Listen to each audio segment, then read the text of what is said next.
What's up everybody? I hope everybody is doing well. I know it's been a while since you've heard from me on here, but it has been a fairly crazy last few months. Here's a quick highlight for you.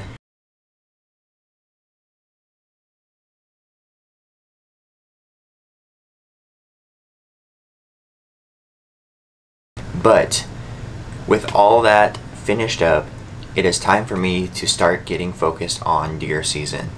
And this year is going to be a pretty exciting year. I'm going to be hopefully doing a lot of whitetail hunting and not really focusing on a whole lot of other stuff, but whitetail is going to be my main focus. So getting a little bit of a late start. It's the end of August right now and I need to start getting my bow set up. September 1st opener, but I'm probably not hunting right away here.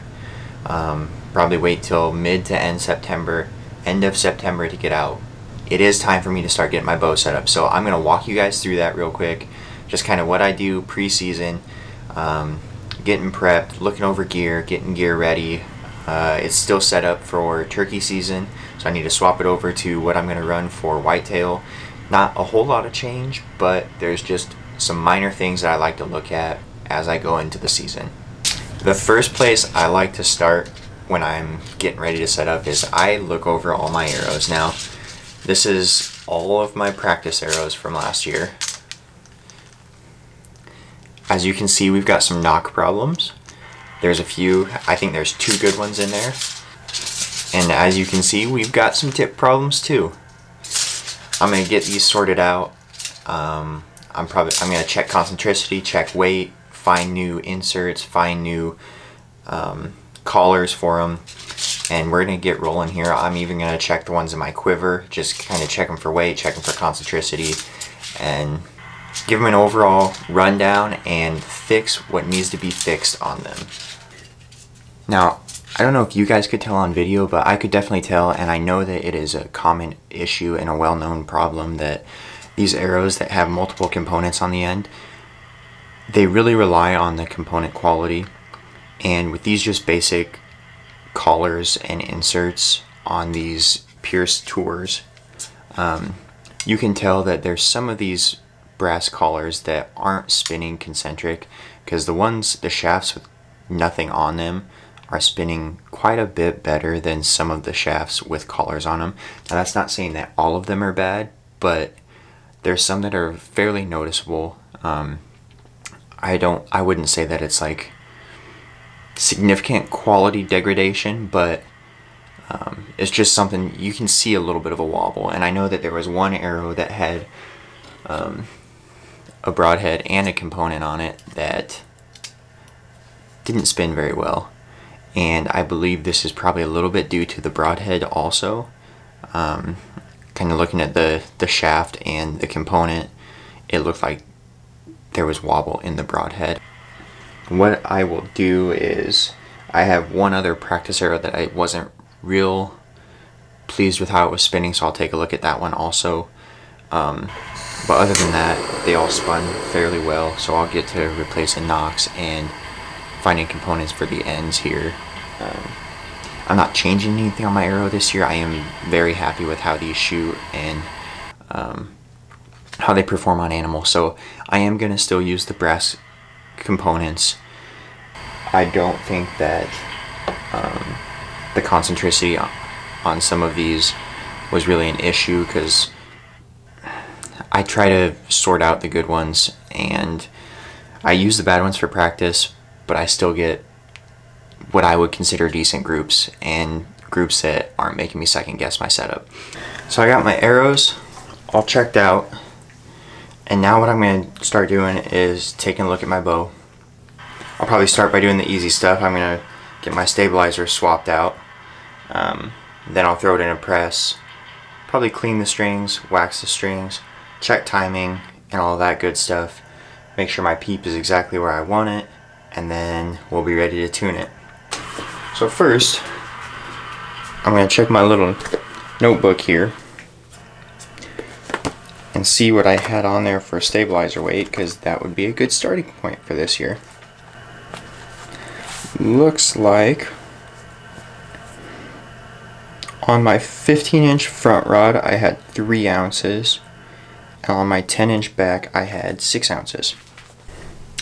When I'm in a ground blind, I do like to use this counter slide, and the nice thing about this counter slide is I'll run my 15-inch rod in the slide and use that as my single stabilizer, and I'll still run. It's like I had 3 on front here and 4 on back, which shooting the last couple days I think I probably could have used a touch more. But so now this 15-inch rod will get converted to my front rod, and then I have a 10-inch one that I'll put on my back bar. Got my stabilizers set up, and I'll fine tune them as I'm shooting and finishing out the tuning process. But now I'm going to get this in the drawboard. I'm going to check the timing.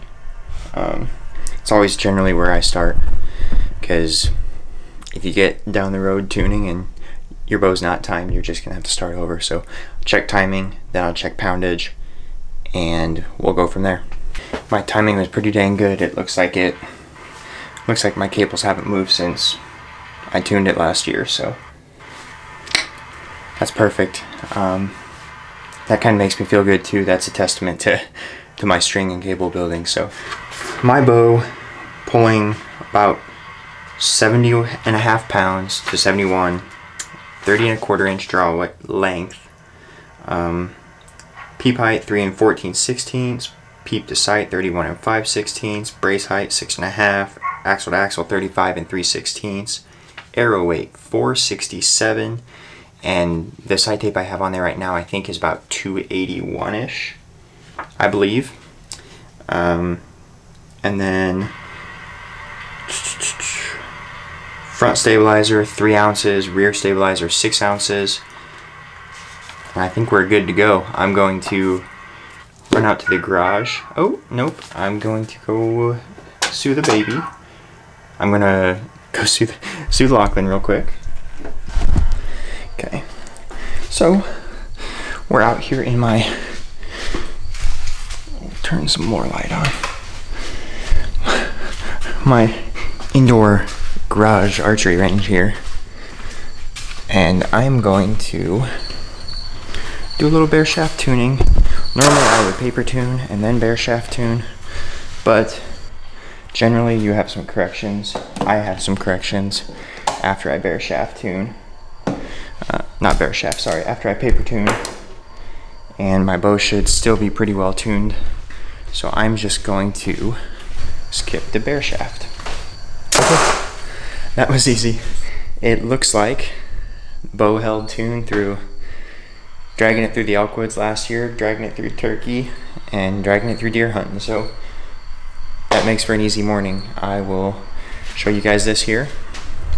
Now there's a chance that if I bumped this out to 15 or 20 yards that I would see a little bit of variation that would warrant a little bit of tuning, but since I only have like 3 yards, I'm gonna act like it's perfect, and that's good enough for me. I think it'll shoot great, and yeah, I'm not concerned about it. Now that I have that confirmed, I am gonna go ahead and take my bow back downstairs and get some of the old wax cleaned off, put new wax on, and that should be it. Alright, all I'm gonna do to clean my strings is I grabbed a piece of 18 thousandths serving material, and this is just a braided material. I like to use braided because they're generally, and I might be saying it wrong, but the braided materials, what I'm calling them, seem softer and less abrasive. So I like to use these materials because they'll be a little bit easier on your strings. If you really just happen to squeeze it too tight, I think you're going to be better off and not damage your strings by doing this. So I'm going to take this braided material, I'm going to wrap it around my strings, and I'm just going to pull it right along. It should scrape off the excess wax, should scrape off the dirt on the outside of the strings, and then once that's removed, we'll put a nice coat of wax and work it into the strings on there. So this is what a year's worth of wax and dirt looks like.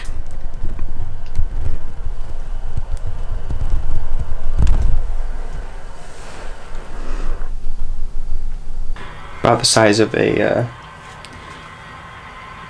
large BB, I would say. So got this cleaned off, get my strings waxed up. Okay, that's it. Get my stuff put back on here, but that'll probably be the only time I wax my strings this year, unless something major happens, unless they start to fray seriously. But put a good coat of wax on them beginning of the season, and generally it can last me most of the year, unless serious conditions, string starts to fray, leave it out in hot car, causes it to fray, melt the wax out, rain. Other than that, wax it one time at the beginning of the season, and I'm normally good to go. Now that's not saying that's gonna work for you. However you treat your bow, you need to wax accordingly, and I'm generally decent with it. I keep my strings covered throughout the whole year. As I'm walking in, as I'm walking out, make sure they're covered.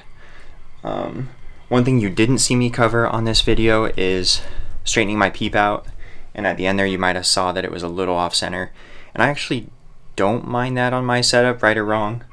It fits my sight housing really well when it's just a little twisted, so I leave it like that. Looks like I'm gonna have to go upstairs, but if you guys like this video, make sure you're hitting the like button, make sure you're subscribing, check out our shop, and also check out our hunting challenge this year. So that'll be on our website. You can find the link in the bio. I've got to run. I'll catch you guys on the next one. See ya.